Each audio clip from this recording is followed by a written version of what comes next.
तो यहाँ तक हमने देखा है कि विभिन्न प्रकार के परमाणु मॉडल जो दो अलग-अलग साइंटिस्ट के द्वारा दिया गया, जैसे कि थॉमसन का परमाणु मॉडल था, रदरफोर्ड का परमाणु मॉडल था और फिर हमारा नील्स बोर के द्वारा जो परमाणु मॉडल दिया गया था, ये 3 परमाणु मॉडल्स को हमने यहाँ पर अभी तक देखा है।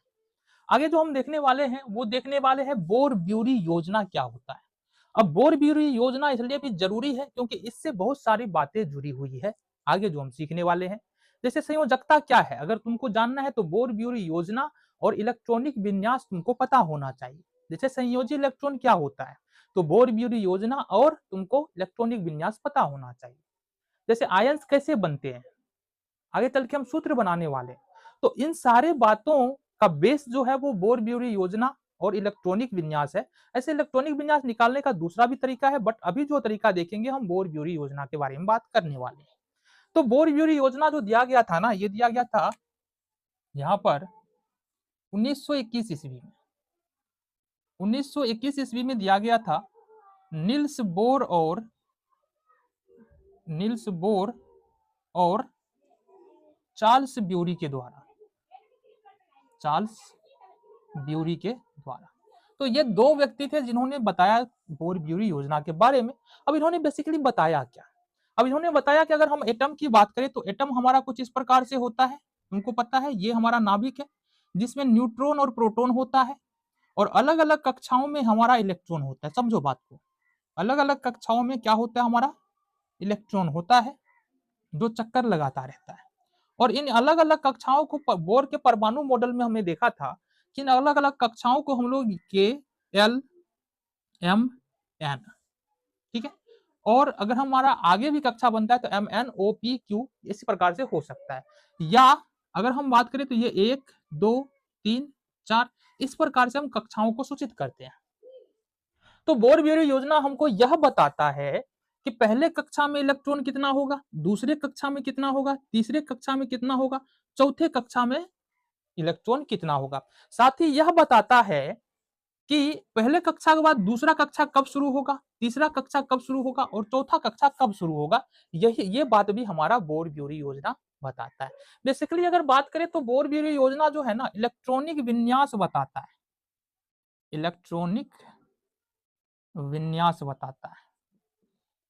अब तुम्हारे दिमाग में प्रश्न आया, भाई ये क्या बला है? इलेक्ट्रॉनिक विन्यास क्या है? तो यहाँ पर समझो किसी भी तत्व के परमाणु के किसी भी तत्व के परमाणु के विभिन्न कक्षाओं में इलेक्ट्रॉनों की व्यवस्था को हम लोग इलेक्ट्रॉनिक विन्यास कहते हैं। जैसे यहाँ पर अलग-अलग कक्षा है ना, तो इन कक्षाओं में यदि हम इलेक्ट्रॉन को दिखा दे कि एक में कितना है, एल में कितना है, एम में कितना है, एन में कितना है, तो वही हमारा इलेक्ट्रॉनिक विन्यास कहलाता है। तो ये देख लो यहाँ पर हमने क्या कहा, किसी भी तत्व के परमाणु के विभिन्न कक्षाओं में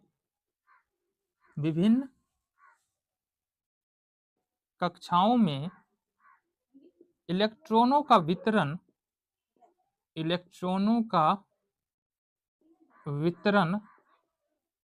दर्शाना इलेक्ट्रॉनिक विन्यास कहलाता है। हम इसको शॉर्ट में लिख देते हैं, इलेक्ट्रॉनिक विन्यास कहलाता है और कुछ नहीं है। आगे समझने वाले बेहतर तरीके से उदाहरण की बात करेंगे तो तुमको समझ में आएगा। तो बोर-ब्यूरी किसने दिया? निल्स बोर और चार्ल्स ब्यूरी ने 1921 ईस्वी में दिया। इन्होंने क्या बताया कि परमाणु का जब अलग-अलग कक्षा होता है उन कक्षाओं में इलेक्ट्रॉन किस प्रकार से बढ़ते हैं। अब इन्होंने बताया क्या, जरा इसके बारे में, इसको मिटा जरा, ठीक है, क्योंकि अपने पास जगह कम है। तो इन्होंने बताया क्या, इसके बारे में हम थोड़ा सा बात कर लेते हैं। आ जाओ जी, मिट जाओ। चलो जी, तो इन्होंने बताया क्या, बोर और ब्यूरी दोनों व्यक्तियों ने मिलकर के क्या बताया कि किसी भी कक्षा में, है ना, पहला नियम देखो, किसी भी कक्षा में इलेक्ट्रॉनों की अधिकतम संख्या इलेक्ट्रॉनों की अधिकतम संख्या 8 हो सकता है। कितना हो सकता है? 8 हो सकता है। 8 नहीं बाबू, गड़बड़ा गया, 2n स्क्वायर हो सकता है, ठीक है। अब जहां n क्या है, हमारा कक्षा संख्या है। तो अगर हम बात करें पहली कक्षा में इलेक्ट्रॉनों की संख्या, ठीक है, पहली कक्षा में इलेक्ट्रॉन, कितने इलेक्ट्रॉन रह सकता है जरा बताना हमको। तो यहां से क्या करेंगे 2, और कक्षा हमारा 1 है, 1 का स्क्वायर करेंगे तो पहली कक्षा में 2 इलेक्ट्रॉन रह सकता है। तो दूसरी कक्षा में कितना इलेक्ट्रॉन रख, मतलब के में हमारा अधिकतम कितना इलेक्ट्रॉन रह सकता है, यहाँ पर के में हमारा अधिकतम 2 इलेक्ट्रॉन रह सकता है। दूसरी कक्षा में यानी कि सेकेंड कक्षा में हमारा इलेक्ट्रॉन जो रह सकता है, देखना, दूसरी कक्षा में जो इलेक्ट्रॉन रहेगा 2, और n के जगह पर यदि 2 रखेंगे 2n स्क्वायर होता है, n के जगह पर 2 रखेंगे तो 2 का स्क्वायर, 2 दूनी 4 दूनी 8 इलेक्ट्रॉन, यानी कि L में हमारा 8 इलेक्ट्रॉन रह सकता है। इसी प्रकार से अगर हम देखें तीसरी कक्षा में इलेक्ट्रॉन की संख्या, तो यहां पर देखेंगे तो 2 गुने 3 का स्क्वायर, 3 3 9 दूनी 18, यानी कि KLM में अधिकतम 18 इलेक्ट्रॉन रह सकता है। ठीक है, चौथी कक्षा में देखेंगे, चौथी कक्षा में कितने इलेक्ट्रॉन रह सकता है, तो ध्यान से देखना, ये 2 गुने 3 पर पावर 3, 3 3 9 या 27, ये क्या हो गया भाई साहब, ओ 3 3 9 दूनी 18, KLM 27, क्या हो रहा है, ये चौथी है ना, वही तो हम बात कर रहे हैं, ये तो 4 हो जाएगा ना, 4 का स्क्वायर, चूंकि चौथी ये जो है ना n कक्षा संख्या है, तो कक्षा नंबर 1 हुआ, कक्षा नंबर 2, कक्षा नंबर 3, कक्षा नंबर 4, 4 चौको 16, 16 दूना 32 इलेक्ट्रॉन, तो मतलब KLM n में हमारा 32 इलेक्ट्रॉन रह सकता है, और भी बढ़ते जाएंगे, कक्षा बढ़ता जाएगा, इलेक्ट्रॉनों की संख्या यहाँ पर बढ़ता हुआ चला जाएगा। क्लियर है बात। और भी बात बताया इन्होंने, और भी बात क्या बताया, सबसे बाहरी कक्षा में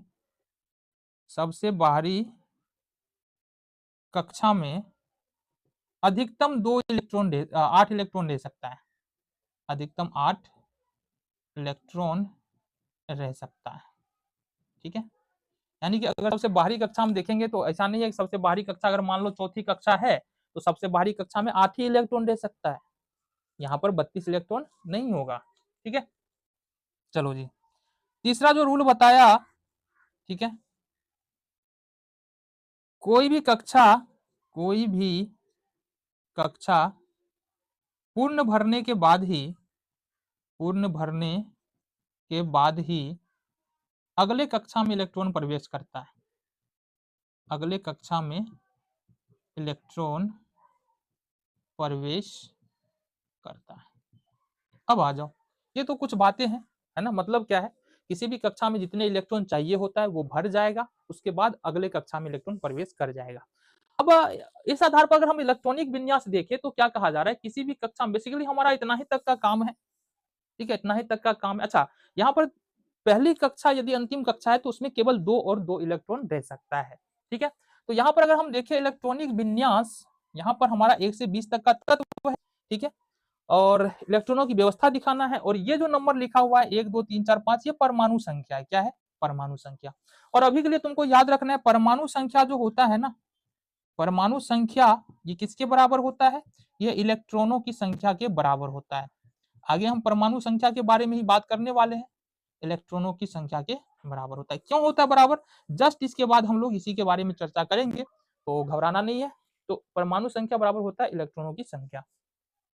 तो परमाणु संख्या 1 है, हाइड्रोजन का इलेक्ट्रॉन की संख्या 1, कक्षा यहाँ पर लिख दे K L M और N।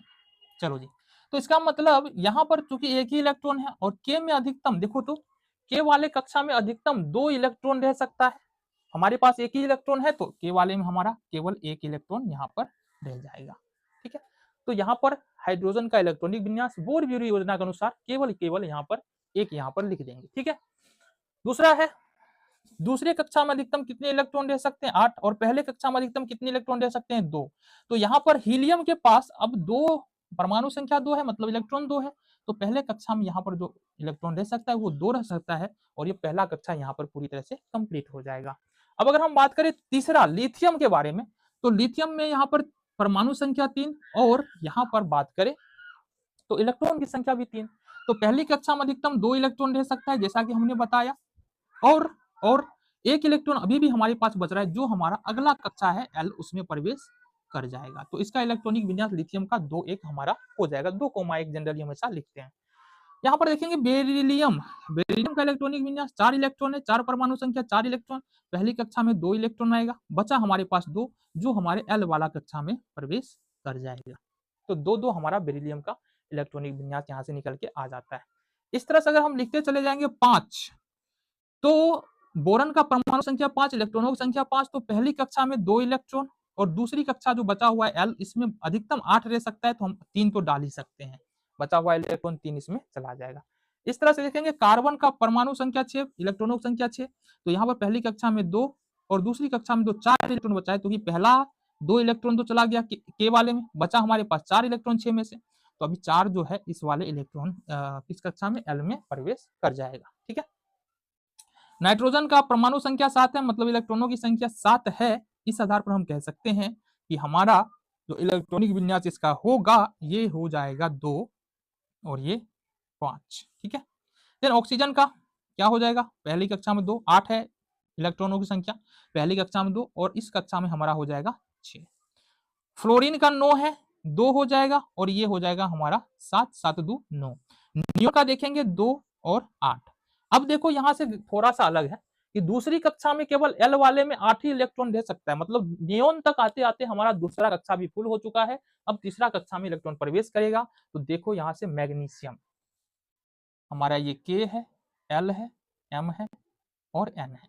ठीक है, तो मैग्नीशियम का परमाणु संख्या है, पहले के वाले में 2 इलेक्ट्रॉन रहेगा, फिर इस वाले में हमारा एल वाले में अधिकतम 8, 8 2 10 और एम हमारे पास अभी भी 1 इलेक्ट्रॉन बच रहा है जो हमारे एम वाले कक्षा में प्रवेश कर जाएगा। ठीक है, अब इसी तरह से चूंकि 12 है तो सेम 2 और 8 तो 10 हो जाएगा, पहले में 2, एल में 8, 8 2 10 और 2 इलेक्ट्रॉन बच रहा है जो एम में प्रवेश कर जाएगा।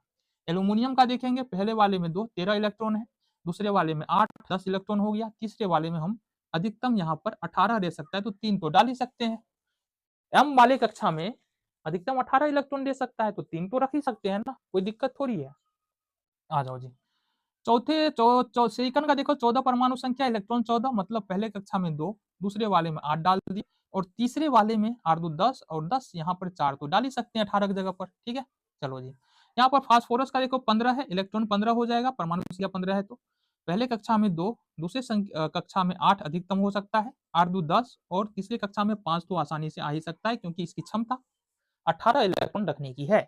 ठीक है, सल्फर यहाँ परमाणु संख्या 16 है, इलेक्ट्रॉन मतलब हो गया 16, पहले में 2 हो जाएगा, दूसरे में 8, 8 2 10 और यहाँ पर 6 हो जाएगा।